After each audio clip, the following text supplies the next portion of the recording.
श्री दुर्वासा मुनि के कथा का यह वीडियो अत्यंत ही सरस है। दुर्वासा ने अनेक विचित्र चरित्र किए। दुर्वासा का यह चरित्र श्रवण करने वालों को धन, यश या आयु प्रदान करने वाला और संपूर्ण कामनाओं को देने वाला है। जो दुर्वासा जी के इस चरित्र को प्रीति पूर्वक सुनता है अथवा जो प्रसन्नता पूर्वक दूसरों को सुनाता है वह इस लोक में एवं परलोक में सुखी होता है। श्री शिवाय नमस्तुभ्यम। हर हर महादेव। श्री शिवाय नमस्तुभ्यम। मैं शैलजा अपने चैनल पर आप सबका हार्दिक स्वागत करती हूँ। आशा करती हूँ आप सब स्वस्थ एवं प्रसन्न होंगे। आज श्री शिव महापुराण के शिव जी के दुर्वासा अवतार की कथा है। श्री गणेशाय नमः। श्री उमा वल्लभो विजते।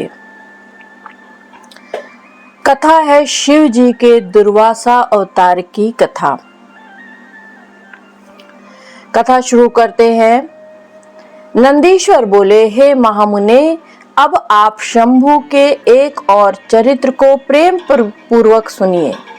इसमें शंकर जी धर्म की स्थापना के लिए दुर्वासा होकर प्रकट हुए थे। ब्रह्मा के परम तपस्वी एवं ब्रह्मावेत्ता अत्रि नामक पुत्र हुए। वे बड़े बुद्धिमान, ब्रह्मा जी की आज्ञा का पालन करने वाले एवं अनुसुईया के पति थे। वे किसी समय ब्रह्मा जी के निर्देशानुसार पुत्र की इच्छा से पत्नी सहित तप करने के लिए त्रयक्षकुल नामक पर्वत पर गए। उन मुनि ने निर्विंध्या नदी के तट पर अपने प्राणों को रोककर निर्द्वंद हो 100 वर्ष पर्यंत विधि पूर्वक महाघोर तप किया। उन्होंने अपने मन में निश्चय किया कि जो एकमात्र अविकारी, अनिर्वचनीय महाप्रभु ईश्वर हैं, वे मुझे श्रेष्ठ पुत्र प्रदान करेंगे। इस प्रकार उत्कृष्ट तप में प्रवृत्त हुए उन महर्षि का बहुत समय व्यतीत हो गया। तब उनके शरीर से अत्यंत पवित्र और बहुत बड़ी अग्नि ज्वाला प्रकट हुई। उस ज्वाला से संपूर्ण लोक प्रायः जलने लगा और इंद्रादि सभी देवता, श्रेष्ठ मुनिगण तथा समस्त सुरर्षिगण भी पीड़ित हो उठे। नंदीश्वर कहते हैं, हे मुने, इसके बाद इंद्र आदि सभी देवता एवं मुनिगण उस ज्वाला से अतीव पीड़ित होकर शीघ्र ही ब्रह्मलोक गए। नंदीश्वर कहते हैं, हे तात, देवताओं ने नमस्कार एवं स्तुति कर ब्रह्मदेव के समक्ष अपना दुख प्रकट किया। तब ब्रह्मा जी उन देवताओं को लेकर शीघ्रता से विष्णु लोक को गए। हे मुने, वहां देवताओं के साथ जाकर लक्ष्मीपति को नमस्कार करके तथा उनकी स्तुति कर अनंत भगवान विष्णु से ब्रह्मा जी ने दुख निवेदन किया। तदंतर भगवान विष्णु भी ब्रह्मा एवं देवताओं को लेकर शीघ्र रुद्रलोक गए और वहां पहुंचकर परमेश्वर शिव जी को प्रणाम करके उनकी स्तुति की। बहुत स्तुति करने के बाद भगवान विष्णु ने शिव जी से अपना सारा दुख निवेदन किया कि अत्रि के तप से एक ज्वाला उत्पन्न हुई है।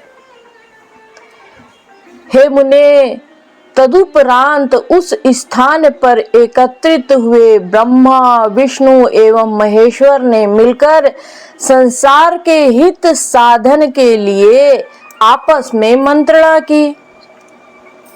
इसके बाद ब्रह्मा आदि वरद श्रेष्ठ वे तीनों देवता उन मुनि को वर देने के लिए शीघ्र ही उनके आश्रम पर पहुंचे। अपने अपने हंसादि वाहनों के चिन्हों से चिन्हित उन देवगणों को देखकर मुनि श्रेष्ठ अत्रि ने उन्हें प्रणाम किया और प्रिय वाणी से आदर पूर्वक उनकी स्तुति की। तत्पश्चात हाथ जोड़े हुए वे विनीतात्मा ब्रह्मपुत्र अत्रि उन ब्रह्मा, विष्णु और शिव से विस्मित होकर कहने लगे। अत्रि बोले, हे ब्रह्मन, हे विष्णु, हे शिव, आप सब तीनों लोकों के पूज्य प्रभु ईश्वर और उत्पत्ति, स्थिति तथा प्रलय करने वाले माने गए हैं। मैंने तो सपत्निक तपोनिरत होकर पुत्र की कामना से केवल एकमात्र जो इस सारे जगत के ईश्वर है उन्हीं का ध्यान किया था, किंतु वरदाताओं में श्रेष्ठ आप तीनों देवता यहाँ कैसे उपस्थित हुए हैं? मेरे संशय को दूर करके मुझे अभिष्ट वर सुनिए दीजिए। उनकी यह बात सुनकर उन तीनों देवताओं ने कहा, हे मुनिराज, जैसा आपने संकल्प किया था वैसा ही हुआ है। हम ब्रह्मा, विष्णु एवं महेश तीनों ही समान रूप से इस जगत के ईश्वर हैं, इसलिए वर देने के लिए उपस्थित हुए हैं। अतः हम लोगों के अंश से आपके 3 पुत्र होंगे। वे सभी जगत में प्रसिद्ध होकर माता एवं पिता की कीर्ति बढ़ाने वाले होंगे। ऐसा कहकर वे तीनों देवता प्रसन्न हो अपने अपने धाम को चले गए। नंदीश्वर आगे कहते हैं, हे मुने, ब्रह्मानंद के प्रदाता अत्रि मुनि भी वर प्राप्त कर हर्षित होकर अनुसुईया के साथ प्रसन्नता पूर्वक अपने स्थान पर चले गए। तब अनेक लीलाओं को करने वाले वे ब्रह्मा, विष्णु एवं शिव प्रसन्न हो पुत्र के रूप में अनुसुईया के गर्भ से उत्पन्न हुए। समय पूर्ण होने पर मुनीश्वर के द्वारा अनुसुईया से ब्रह्मा के अंश से चंद्रमा उत्पन्न हुए, किंतु देवताओं के द्वारा समुद्र में डाल देने के कारण वह पुनः समुद्र से उत्पन्न हुए। नंदीश्वर आगे कहते हैं, हे मुने, विष्णु के अंश से अत्रि के द्वारा उन अनुसुईया से दत्तात्रेय उत्पन्न हुए, जिन्होंने सर्वोत्तम संन्यास पद्धति का संवर्धन किया। हे मुनि सत्तम, अत्रि के द्वारा उन अनुसुईया से शिव के अंश से श्रेष्ठ धर्म का प्रचार करने वाले मुनि श्रेष्ठ दुर्वासा उत्पन्न हुए।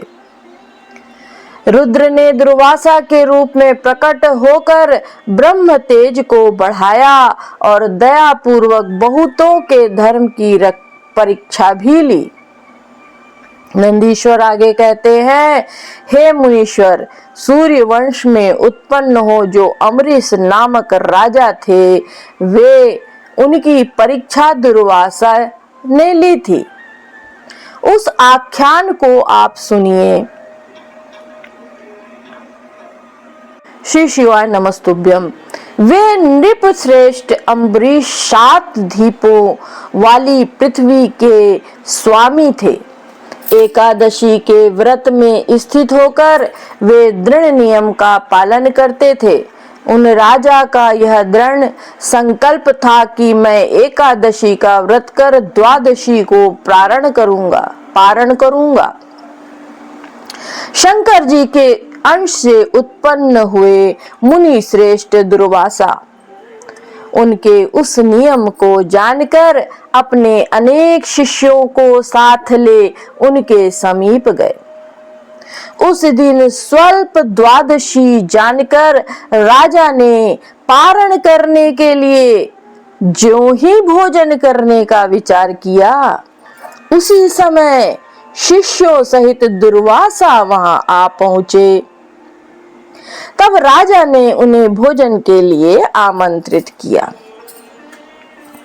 इसके बाद मुनि दुर्वासा शिष्यों के साथ स्नान करने के लिए चले गए और राजा की परीक्षा लेने के लिए उन्होंने वहां बहुत विलंब कर दिया।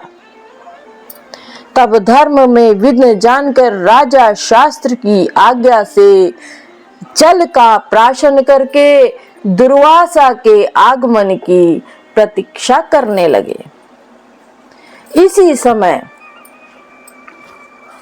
इसी बीच महर्षि दुर्वासा वहां आ पहुंचे और राजा को जल प्राशन किया जानकर उनकी परीक्षा लेने के लिए महर्षि ने भयानक आकृति धारण कर ली और अत्यंत क्रुद्ध हो गए।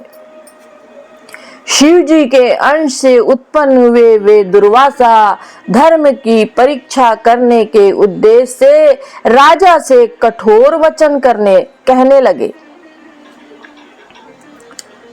दुर्वासा बोले, हे अधम नृप, तुमने मुझे निमंत्रण देकर बिना भोजन कराए ही जल पी लिया। मैं तुम्हें उसका फल दिखाता हूं, क्योंकि मैं दुष्टों को दंड देने वाला हूं।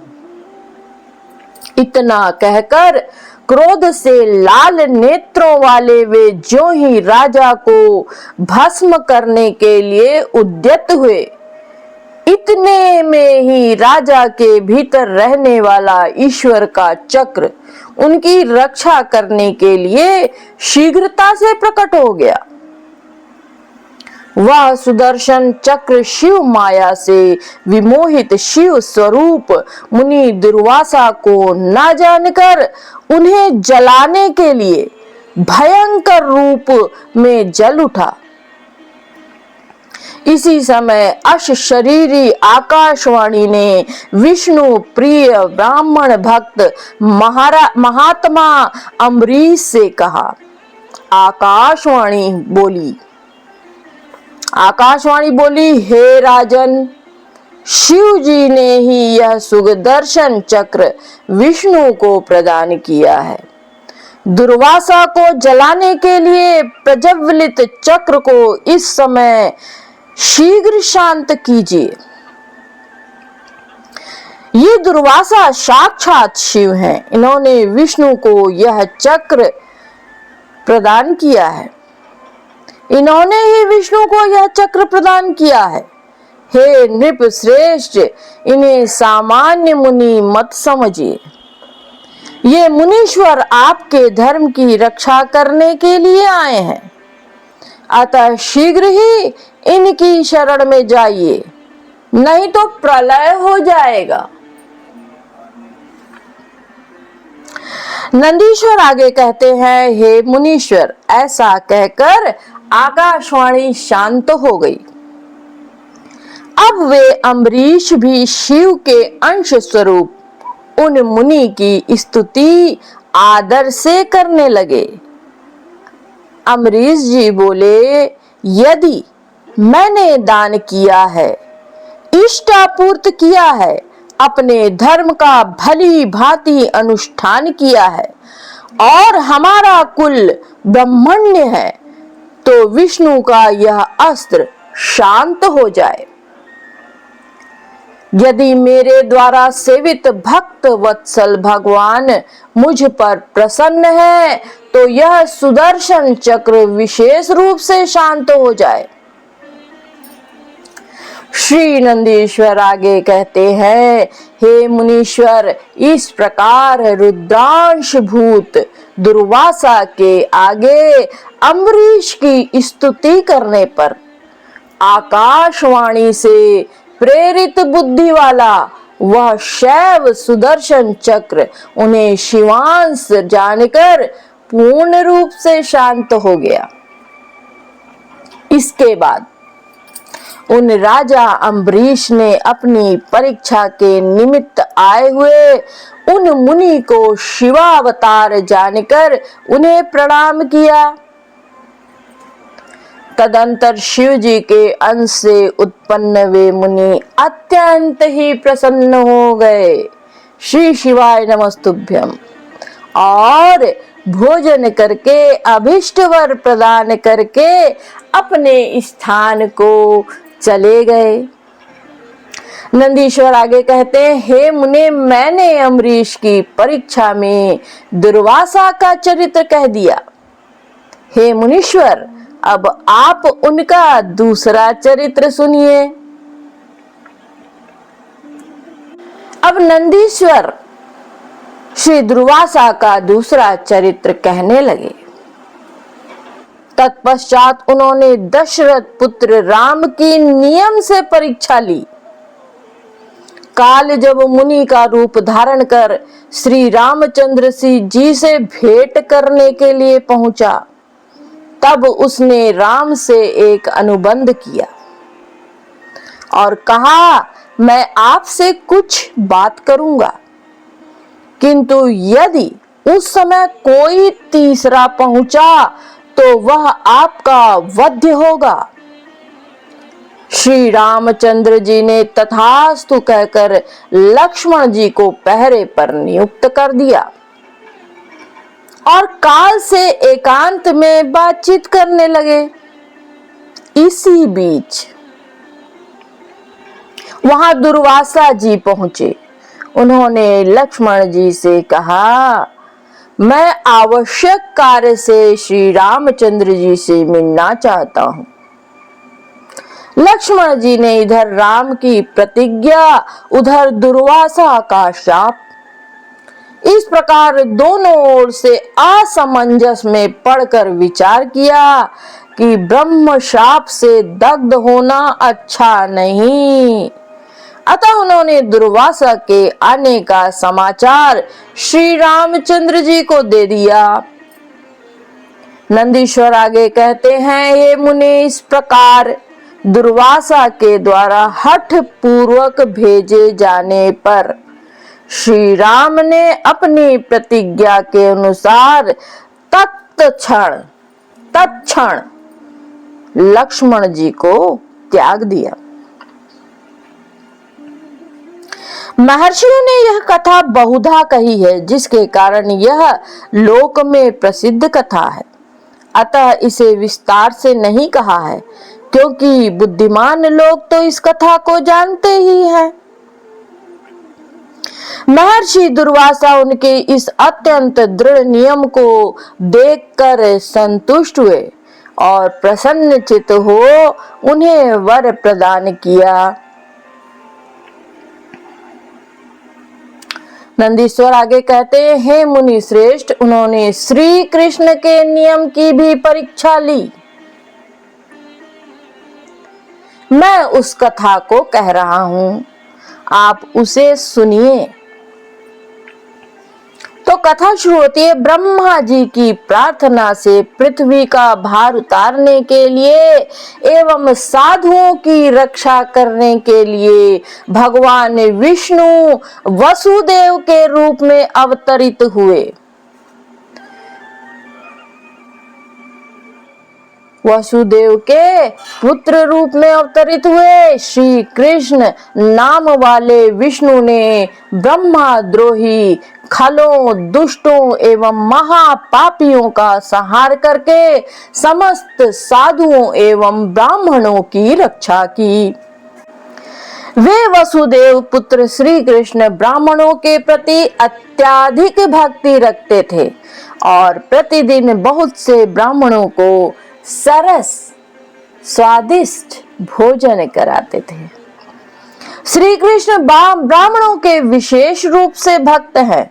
जब वे इस प्रसिद्धि को प्राप्त हुए, तब हे मुनि, उन्हें देखने की इच्छा से वे दुर्वासा मुनि कृष्ण के पास पहुंचे। उन्होंने श्री कृष्ण एवं रुक्मिणी को एक रथ में जोत दिया और उस रथ पर स्वयं सवार होकर उन्हें हाँकने लगे। श्री कृष्ण एवं रुक्मिणी ने बड़ी प्रसन्नता के साथ उस रथ का वहन किया। ब्राह्मण के विषय में उन दोनों को इतनी बड़ी दृढ़ता देखकर रथ से उतरकर मुनि ने प्रसन्न हो उन्हें वज्र के समान अंग वाला होने का वर दिया। हे मुने, उस समय गंगा जी में स्नान करते हुए मुनि श्रेष्ठ दुर्वासा नग्न हो गए थे। उस समय वे कौतुकी मुनि लज्जा का अनुभव करने लगे। उस समय वहां स्नान कर रही द्रौपदी ने यह जानकर अपना आंचल फाड़कर तथा उन्हें आदर पूर्वक प्रदान करके उनकी लज्जा को ढक दिया था। इस प्रकार प्रवाह के समय अपने समीप आए उस वस्त्र को लेकर वे मुनि अपने गुह अंग को उससे ढककर उस द्रौपदी पर प्रसन्न हुए। उन्होंने द्रौपदी को उसके आंचल के बढ़ने का वर दिया। समय आने पर उसी वरदान के प्रभाव से द्रौपदी ने पांडवों को सुखी बनाया। हंस एवं डिंभ नामक महाखल कोई 2 राजा थे। उन्होंने दुर्वासा जी का अनादर कर दिया। उन्होंने दुर्वासा जी का अनादर कर दिया। तब उन्हीं दुर्वासा ने श्री कृष्ण को संदेश देकर उनका नाश करवाया। उन्होंने पृथ्वी पर विशेष रूप से ब्रह्म तेज और शास्त्र की रीति के अनुसार संन्यास पद्धति की स्थापना की। उन्होंने अत्यंत सुंदर उपदेश देकर बहुतों का उद्धार किया और विशेष रूप से ज्ञान देकर बहुतों को मुक्त कर दिया। इस प्रकार उन दुर्वासा ने अनेक विचित्र चरित्र किए। दुर्वासा का यह चरित्र श्रवण करने वालों को धन, यश तथा आयु प्रदान करने वाला और संपूर्ण कामनाओं को देने वाला है। जो दुर्वासा के इस चरित्र को प्रीति पूर्वक सुनता है अथवा जो प्रसन्नता पूर्वक दूसरों को सुनाता है वह इस लोक एवं परलोक में सुखी रहता है। श्री शिवाय नमस्तुभ्यं। हर हर महादेव।